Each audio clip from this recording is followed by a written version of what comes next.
We've all been told the same story about success. Start from nothing, build from scratch, struggle, sacrifice, grind for years, and maybe if everything goes right, you win. It's inspiring, it's emotional, it makes success feel heroic. But when you look at how serious wealth is actually built at the highest levels, you start to see a different pattern. The biggest empires in the world were not built from zero. They were acquired. There's a quiet strategy the ultra-wealthy understand that most ambitious people completely miss. It is often faster, safer, and more powerful to buy something that already works than to build something new. While everyone else is trying to invent the next big idea, elite investors are scanning for assets with proven cash flow, established reputation, and hidden inefficiencies. They are not chasing inspiration. They are chasing leverage. Take the luxury industry as an example. Bernard Arnault did not become one of the richest men in the world by designing clothes. He built his empire by acquiring brands that already had history, recognition, and demand.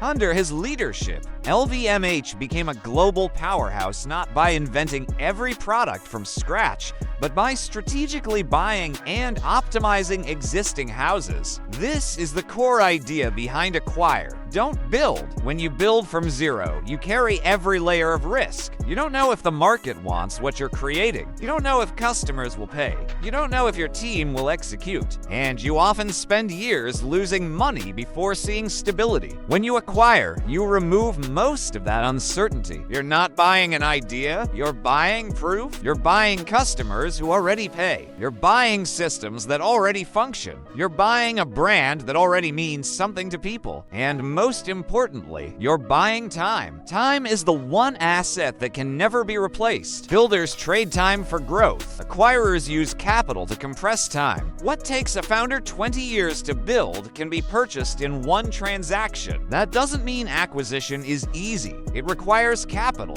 discipline, and emotional detachment.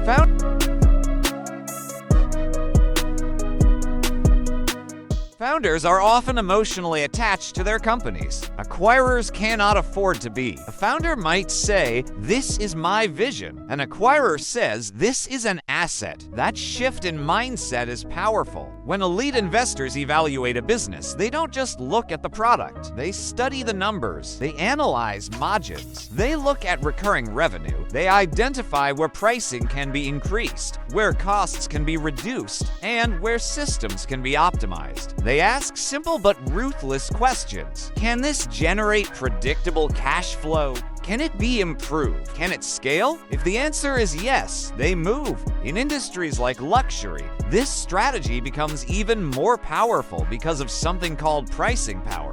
Premium brands can raise prices without losing core demand because customers are buying status, identity, and exclusivity, not just a product. When a conglomerate acquires multiple strong brands, risk becomes diversified. If one brand slows down, another grows. If one region struggles, another expands, stability increases, profit compounds. This strategy isn't limited to fashion. Private equity firms apply the same logic to everyday industries, dental practices, apartment complexes, logistics companies, service businesses. They look for fragmented markets filled with small operators. Then they consolidate them into one efficient structure. They standardize systems, improve management, increase margins quietly, while the public chases the next trend. Serious capital buys the infrastructure behind daily life. This is the difference between chasing opportunity and owning necessity.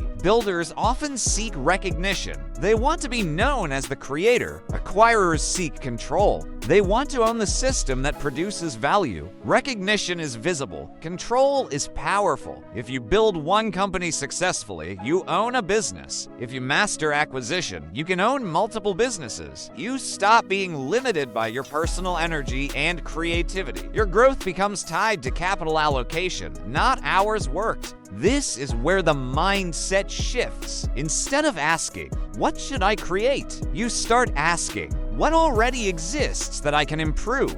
Instead of betting everything on one unproven idea, you position yourself around proven demand. Instead of starting from zero, you start from structure. That is not less ambitious. It is more strategic. Of course, every great company begins with a builder. Creation matters, innovation matters. But once something works, the next level of wealth often belongs to the one who understands leverage. The builder starts the fire, the acquirer controls the heat. If you truly want to understand how empires are formed, study ownership patterns, not headlines. Study who owns the assets behind the brands. Study who controls distribution. Study who sits above the companies everyone talks about. Because at the highest levels of capital, power is rarely loud. It accumulates quietly. The world celebrates the founder, but the balance sheet often rewards the acquirer. And the real question becomes this: do you want to build something from nothing and hope it works? Or do you want to position yourself to own what is already proven and make it stronger? That decision alone can change the trajectory of your entire financial future.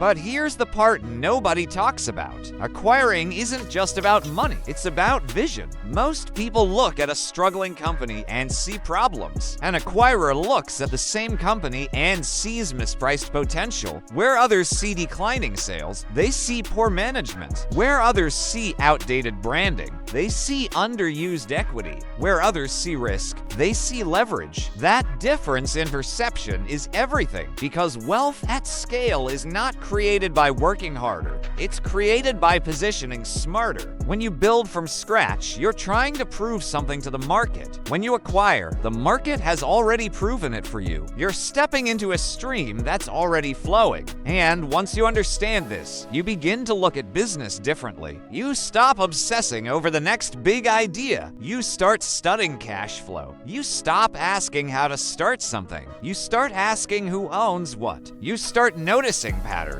Why do the same names appear behind multiple brands? Why do holding companies sit quietly above the companies everyone talks about? Why do the wealthiest people rarely operate just one asset? Because diversification reduces fragility, ownership multiplies influence, and leverage accelerates time. This is why the ultra-wealthy don't think in terms of jobs or even single companies. They think in portfolios. They think in structures. They think in control layers. The public sees a brand. They see a logo. They see a founder. But behind that is a network of shareholders, holding entities, and strategic control.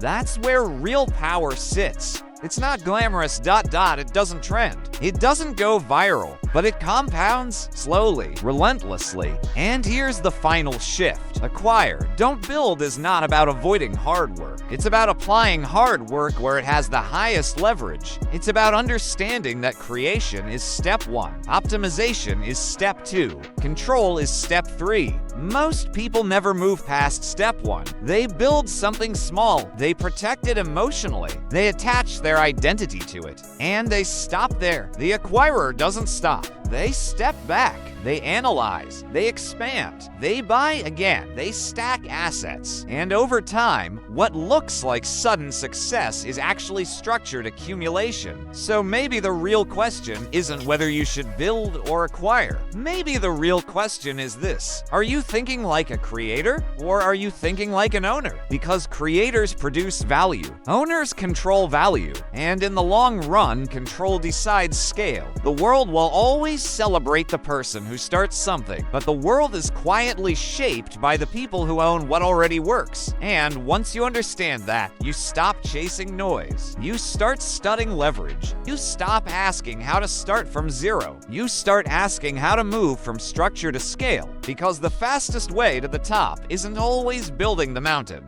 Sometimes it's buying it. And once you understand that, you stop competing with everyone else. You stop trying to prove yourself. You stop chasing attention. You start studying ownership. You start studying leverage. You start asking better questions. Who controls this industry? Who owns the cash flow? Who sits above the brand? Because real power is rarely in the spotlight. It's in the structure. And if this perspective changed the way you see success, then you're already thinking differently. This channel isn't about motivation. It's about strategy. It's about understanding how wealth is actually built, quietly, intentionally, and at scale. So if you want more breakdowns like this, subscribe, and I'll see you in the next one.